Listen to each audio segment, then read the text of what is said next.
Hello friends, मेरी आज की कहानी है भूतिया अस्पताल।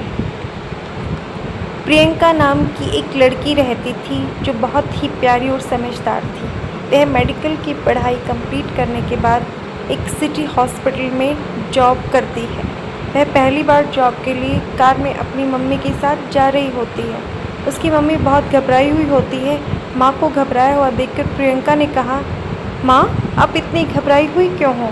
आपको तो आज खुश होना चाहिए क्योंकि आपकी बेटी आज पहली बार जॉब करने जा रही है। मम्मी ने कहा, बेटा, तुम्हारी बात तो सही है, पर जिस हॉस्पिटल में तुम जॉब करने जा रही हो वह सही नहीं है। तूने सुना है ना उसके तीसरे फ्लोर के बारे में? प्रियंका ने कहा, क्या मम्मी, आप भी ऐसा कुछ नहीं होता। कैसी बातों पर विश्वास करती रहती हो? फिर प्रियंका अपनी माँ की बातों को नज़रअंदाज करके हॉस्पिटल चली जाती है। उसका पहला दिन बहुत अच्छे से कट रहा था। उसके साथ के लोग भी बहुत अच्छे थे। फिर प्रियंका ने अपने साथ के एक नर्स से तीसरे फ्लोर के बारे में पूछा। नर्स ने बताया, आज से 7 साल पहले यहाँ एक औरत का ऑपरेशन किया गया। उस ऑपरेशन में उसकी मौत हो गई। उसके बाद उसकी आत्मा यहीं भटकने लगी। फिर तांत्रिक को बुलाकर उसकी आत्मा को तीसरे फ्लोर में कैद कर लिया गया। लेकिन अगर जान प्यारी है तो उस तरफ कभी देखना भी मत। इन दोनों की बातें हो ही रही थी कि वार्ड बॉय आता है, कहता है, प्रियंका मैम, तुम्हें शाहिद सर बुला रहे हैं, चलिए। फिर प्रियंका शाहिद सर के पास चली जाती है। शाहिद सर ने कहा, तुम्हारी आज ही ज्वाइनिंग हुई है ना? प्रियंका ने कहा, जी सर। शाहिद, मैं तुम्हें एक दवाइयों की लिस्ट दे रहा हूँ, ऊपर जाकर स्टोर से ये दवाइयाँ लेकर आओ, पर इंजेक्शन्स काफ़ी महंगे हैं। प्रियंका ने कहा, जी सर, अभी लाती हूँ। अब प्रियंका ऊपर स्टोर से दवाइयाँ लेकर नीचे की ओर आने लगी तो वह तीसरे फ्लोर पर पहुंच गई, कुछ इंजेक्शन लुढ़कते हुए, क्योंकि फ्लोर के अंदर चले गए। प्रियंका ने सोचा, उफ, ये क्या कर दिया मैंने, पहले ही दिन गड़बड़ कर दी। सर ने कहा था कि इंजेक्शन्स कीमती हैं, ध्यान रखना। अब सर को क्या बताऊंगी? अगर सर ने गुस्से में आकर जॉब से निकाल दिया तो? नहीं, मुझे जॉब से हाथ नहीं धोना है। मुझे किसी भी हालत में इंजेक्शन तो लाने ही होने। यह सोचकर प्रियंका दरवाज़ा खोल देती है और अंदर जाकर इंजेक्शन इकट्ठा करना शुरू कर देती है।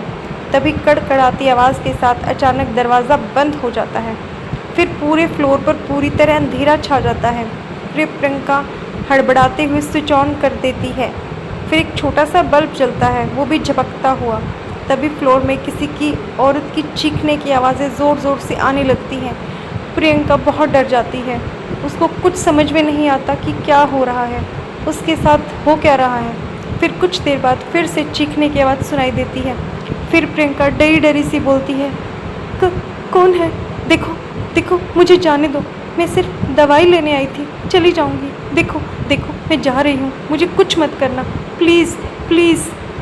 तभी प्रियंका जा ही रही थी, तभी अचानक फ्लोर का लाइट ऑफ हो गया। घोर अंधेरा हो गया। प्रियंका रोने लगती है। फिर अचानक भूतनी का कटा फटा चेहरा और खून से लथपथ सामने आ जाता है और प्रियंका ज़ोर से चीखने लगती है। भूतनी बोली, बदला लेने में मदद चाहिए, क्या तुम मेरी मदद करोगी? प्रियंका डरी हुई सी बोली, मैं आपकी क्या मदद कर सकती हूँ? बोलो, बताइए। भूतनी ने गुस्से से कहा, तुम्हें मेरी मदद करनी ही होगी। प्रियंका डरी हुई सी बोलती है, ठीक है, मैं आपकी मदद करूंगी, बताइए क्या मदद करनी है। भूतनी बोली, मैं यहाँ एक बार अपने बेटे का इलाज करने आई थी तो शाहिद ने कहा ऑपरेशन करना पड़ेगा। फिर उसने कहा कि ऑपरेशन में शाहिद सर ने कहा कि ऑपरेशन में मेरे बेटे की मौत हो गई। लेकिन जब मैंने चुपके से डॉक्टर की बातें सुनी तो पता चला कि मेरा बेटा मरा नहीं था, उसे मार दिया गया था, उसके सारे अंग निकाल दिए गए। फिर जब मैंने इसका विरोध किया और सबको बता देने को कहा तो उन्होंने मुझे भी मार दिया और सबको यह बता दिया कि मेरी ऑपरेशन में मौत हो गई। शाहिद अभी ऐसा ही करता है, वह अच्छा इंसान नहीं है, वह लोगों के अंग निकाल कर बेच देता है। प्रियंका बोली, जो तुम कह रही हो यदि वह सही है तो मैं हर हाल में तुम्हारी मदद करूंगी। फिर एक दिन प्रियंका ने अपने दोस्त को पेशेंट बनाकर शाहिद के पास भेजा। शाहिद उसको ऑपरेशन कराने के लिए कहता है। अगले दिन जब शाहिद ऑपरेशन शुरू करने वाले होते हैं तभी पुलिस ने आकर रंगे हाथों पकड़ लिया, क्योंकि वो उनके अंग निकालने की कोशिश कर रहा था। लंबी सज़ा के लिए उसको जेल में डाल दिया गया। शाहिद को सलाखों के देखकर भूतनी को प्रियंका को थैंक्स कहा और तुरंत अस्पताल को छोड़ दिया और उसकी आत्मा तृप्त हो गई। उसके बाद से तीसरे फ्लोर को फिर से खोल दिया गया। अब वह जाने से वहाँ कोई नहीं डरता था। इस तरह से उसका बदला पूरा हुआ और उसकी आत्मा शांत हो गई। दोस्तों, अगर आपको मेरी कहानी पसंद आती है तो मेरे चैनल को लाइक करें, सब्सक्राइब करें और मुझे मोटिवेट करें। थैंक्स।